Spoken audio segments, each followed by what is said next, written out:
TV7 Israel News is made possible thanks to your generous donations. Shalom, good evening. This is TV7 Israel News broadcast to you from Jerusalem. And in today's top stories, U.S. President Donald Trump announces that Israel and Morocco have agreed to establish full diplomatic relations. The European Council announces its decision to sanction Turkey over its activities in the eastern Mediterranean. Turkish President Recep Tayyip Erdogan claims Europe's decision to sanction Turkey is hollow of substance. Jerusalem's circle of peace has widened after U.S. President Donald Trump announced that the Kingdom of Morocco has agreed to establish full diplomatic relations with the Jewish state. The American leader announced a diplomatic breakthrough on his Twitter page shortly after signing a proclamation recognizing Moroccan sovereignty over the Western Sahara, which was apparently Rabat's precondition for normalizing its relations with Jerusalem. Trump's announcement was warmly welcomed in Jerusalem, with Prime Minister Benjamin Netanyahu asserting Israel and its people are forever indebted to the American president for his magnificent efforts on behalf of the Jewish state. I've always believed that this historic day would come. I've always worked for it. I want to first thank President Trump for his extraordinary efforts to expand peace, to bring peace to Israel and the peoples of the Middle East. President Trump, the people of Israel and the state of Israel will be forever indebted to you for your magnificent efforts on our behalf. I want to thank, too, the King of Morocco, King Mohammed VI, for taking this historic decision to bring a historic peace between us. The Israeli premier, who spoke alongside U.S. Ambassador to Israel David Friedman at the lighting ceremony of the first candle for the Jewish feast of Hanukkah, proclaimed that peace has never shone brighter in the Middle East.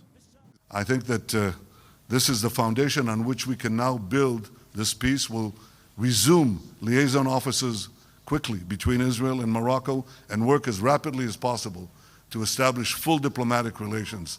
We'll also institute direct flights between Morocco and Israel and Morocco, giving this bridge of peace an even more solid foundation. This will be a very warm peace. Peace has never, the light of peace on this Hanukkah day has never shone brighter than today in the Middle East. Israelis welcomed the newly announced normalization accord, voicing hope that the widening circle of peace would stimulate additional countries to establish full diplomatic relations with the Jewish state. So the new diplomatic relation with Morocco is something that is really good for both of the countries. I hope it's just going to be the beginning of more diplomatic achievements between Israel and other Middle Eastern countries, and also North African, of course. And hopefully the Palestinians will also be the next ones. I think it's very good because it's a country, very important country, and it's also the war relationship in the past between people and between politicians, Israelis and Moroccans, and now if it's going to be formal, official, I think it's going to be very good for Israel.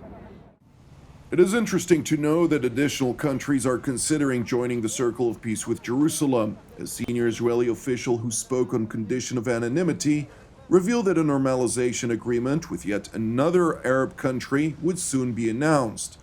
This statement was also confirmed by a U.S. official who acknowledged that efforts were still proceeding to come to an agreement with other Arab countries before the expected end of President Donald Trump's term in office. Turning to the Belgian capital, Brussels, where the European Council concluded its two-day meeting, during which it decided to ratchet up pressure on Turkey over its activities in the eastern Mediterranean and beyond.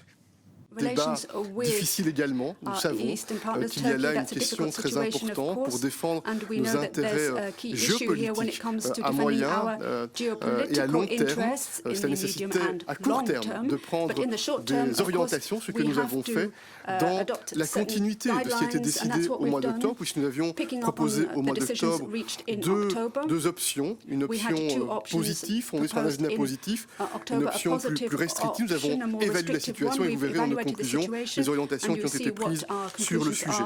Nous avons eu l'occasion, c'est vrai, plus rapidement. A unanimous conclusion by the leaders of the 27 EU member states has invited the Council to adopt additional listings based on previously imposed sanctions against Turkey, which were adopted on the 11th of November 2019 over Turkey's, quote, unauthorized drilling activities in the Eastern Mediterranean. EU Foreign Policy Chief Josep Borrell has been instructed to submit a report on the state of play concerning the EU-Turkey political, economic, and trade relations, and on instruments and options on how to proceed. Once this document is formulated, the new sanctions will be adopted by the European Council in a future meeting, scheduled to be held on March of 2021.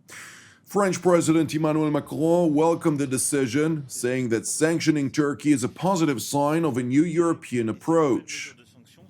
L'Europe a en effet démontré sa capacité à faire preuve de fermeté à l'égard de la Turquie en adoptant des sanctions afin qu'elle mette fin à ses actions unilatérales en Méditerranée orientale.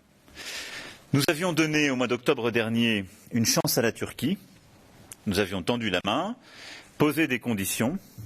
Nous avons unanimement constaté que la Turquie avait poursuivi ses actions provocatrices. Cette fermeté et ces nouvelles mesures de sanctions sont le signe d'une nouvelle approche. Despite the decision to impose sanctions on Turkey, President Macron highlighted Europe's desire to end its dispute with Ankara by means of dialogue. In contrast to the apparent satisfaction of European firmness by the French leader, German Chancellor Angela Merkel did not hide her evident frustration.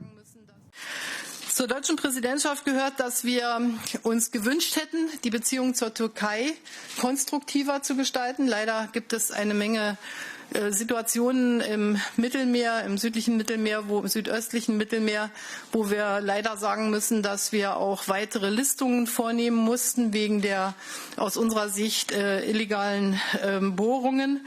Und trotzdem reichen wir der Türkei auch weiter die Hand und sagen, wir wollen an einer konstruktiven Agenda arbeiten. Aber das war aus dem Blickwinkel der deutschen Ratspräsidentschaft doch etwas enttäuschend. Wir hatten uns hier etwas mehr vorgenommen, das will ich ganz offen sagen. Merkel further noted that the expected report by EU Foreign Policy Chief Josep Borrell will include Turkey's behavior beyond its activities in the Eastern Mediterranean.